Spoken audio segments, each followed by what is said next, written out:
अस्सलाम वालेकुम मेरे समझदार पाकिस्तानियों। मेरा नाम रेहान तारिक है और आप मेरा यूट्यूब चैनल और फेसबुक पेज देख रहे हैं। करोड़ दरूद आका दो जहां नबी मेहरबान मोहम्मद मुस्तफ़ा सल्लल्लाहु अलैहि वसल्लम पर।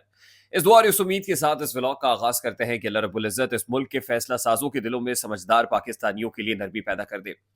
इस्टेब्लिशमेंट का प्लान ये था कि पाकिस्तान तहरीक इंसाफ को पार्लियामान में मखसूस नशस्तों से महरूम करके हुकूमत की 2/3 अक्सरियत बनाई जाए और उस 2/3 अक्सरियत के रास्ते मर्जी की कानून साजी की जा सके। वजीर दफा ख्वाजा आसिफ ये कह चुके हैं कि हमारा प्लान ये था कि कानून साजी के जरिए से ना सिर्फ जजों की मुद्दत मुलाजमत बढ़ाई जाएगी, यानी एक्सटेंशन दी जाएगी, बल्कि फौजी अफसरान की मुद्दत मुलाजमत बढ़ाना भी ऑन कार्ड्स था। और फिर वो ये कह चुके हैं कि आलमी इदारों का दबाव भी था और हम पेंशन के बढ़ते हुए बोझ की वजह से ऐसा करना चाहते थे। अब वजह ये थी या कोई और, लेकिन ये बात तो तय है कि हुकूमत इसके जरिए से मर्जी की मंशा की रिकॉर्ड कानून साजी करना चाहती थी। अब इस प्लान पे सुप्रीम कोर्ट ऑफ पाकिस्तान के 13 रुकनी फुल बेंच के फैसले ने पानी फेर दिया है। उसके बाद हुकूमत बौखलाहट का शिकार है। वो कुछ किया जा रहा है जिसकी शायद पिछले 18 महीने में आवाज तो सुनी थी, लेकिन हुकूमत ऐसा कुछ भी करने से कासिर थी। और बहुत सारे लोग जो हुकूमत में बैठे हुए हैं, सियासी सोच के हामिल हैं, वो ये समझते हैं कि किसी भी सियासी जमात को ये जेब नहीं देता कि किसी भी पॉलिटिकल पार्टी के ऊपर बजोर बाजू पाबंदी लगाई जाए। हुकूमत ऐसा करने करने जा रही है और पाबंदी का ऑलरेडी इंदिया दे चुकी है। अब विफाकी काबीना का इजलास आशूरा के बाद लाइकली स्केड्यूल्ड है और उसके बाद ये मामला सुप्रीम कोर्ट को भेजा जाना है। अब इस हवाले से बहुत सारे तासुरात पाए जाते हैं। देखिए, हालात बड़ी तेजी से इमरजेंसी या पीसीओ की जानिब भी गामजन है। इमरजेंसी या पीसीओ का जो मंजरनामा है या पिक्चर है, वो पॉलिटिकल स्टेक होल्डर्स को बार बार दिखाई जा रही है।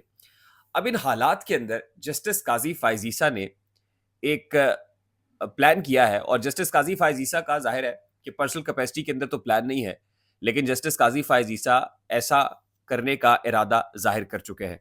और जाहिर है जस्टिस काजी फायजीसा 13 रुकनी फुल कोर्ट के फैसले के बाद सुप्रीम कोर्ट ऑफ पाकिस्तान में खुद को तनहा महसूस कर रहे हैं और इस हफ्ते भी उन्होंने चैम्बर वर्क करने का फैसला किया। वो किसी केस की समाअत नहीं कर रहे हैं और जस्टिस काजी फायजीसा ये जान चुके हैं कि सुप्रीम कोर्ट के अंदर उनके खिलाफ जो डिसेंटिंग वॉइसेस हैं वो बहुत सारी हैं, क्योंकि उन्होंने पैदर पे बहुत सारे इजलास किए लेकिन अपने ब्रदर जजेस को कायल नहीं कर पाए। अब जस्टिस काजी फायजीसा ने सुप्रीम कोर्ट ऑफ पाकिस्तान में 4 एडहॉक जजेस तैनात करने के लिए 19 तारीख को सुप्रीम जुडिशल काउंसिल का जुडिशल कमीशन का इजलास बुला लिया है और उस इजलास में 4 एडहॉक जजेस की आइंदा 3 साल के लिए तैनाती की मंजूरी लेकर सदर मुमलिकत को रेफरेंस भेजा जाएगा। अब सबसे पहले तो ये देख लीजिए कि ये 4 जजेस कौन हैं। इनमें सबसे पहले जस्टिस मुशीर आलम है। मैं कहता हूं ना कि इस वक्त राइट नाउ मुल्क में 4 पावर सेंटर्स बन चुके हैं। 4 पावर सेंटर्स बने हैं और 4 ही जजेस अपॉइंट करने का फैसला किया गया है। 4 जजेस में जाहिर है 4 पावर सेंटर्स हैं तो कहीं ना कहीं किसी ना किसी के को सूट करते हुए लोग मौजूद होंगे। जस्टिस मुशीर आलम वो हैं जिन्होंने हुदैबिया पेपर केस के अंदर शरीफ फैमिली को बहुत बड़ा रिलीफ दिया। जस्टिस मुशीर आलम, तो आप देख लीजिए कि जस्टिस मुशीर आलम किसको सूट करते हैं। अगला नाम जस्टिस मकबूल बाकर। जस्टिस मकबूल बाकर वही हैं जो सिंध में निगरा वजीर आला के तौर पर अफाल सर अंजाम देते रहे और सिंध में इनको तैनात करने का मकसद आसिफ अली जरदारी साहब को सपोर्ट करना है। तो आप देख लीजिए कि जस्टिस मकबूल बाकर कहां खड़े हैं।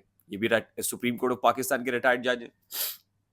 अगला नाम जस्टिस मजहर आलम खान का है। जस्टिस मजहर आलम वही जज हैं जिन्होंने जस्टिस काजी फायजीसा के अगेंस्ट सदारती रेफरेंस में जस्टिस काजी फायजीसा को रिलीफ दिया था।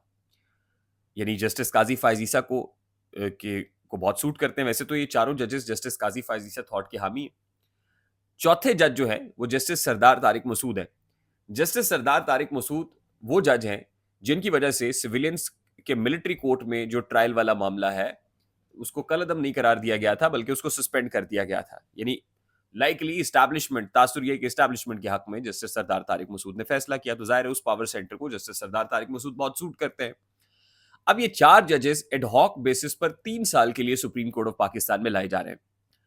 अब अगर कोई ये कहता है कि शायद जो हुकूमत नजर सानी दायर करने जा रही है उसमें इन 4 जजेस का कोई फायदा होगा, तो उसका जवाब तो है नहीं।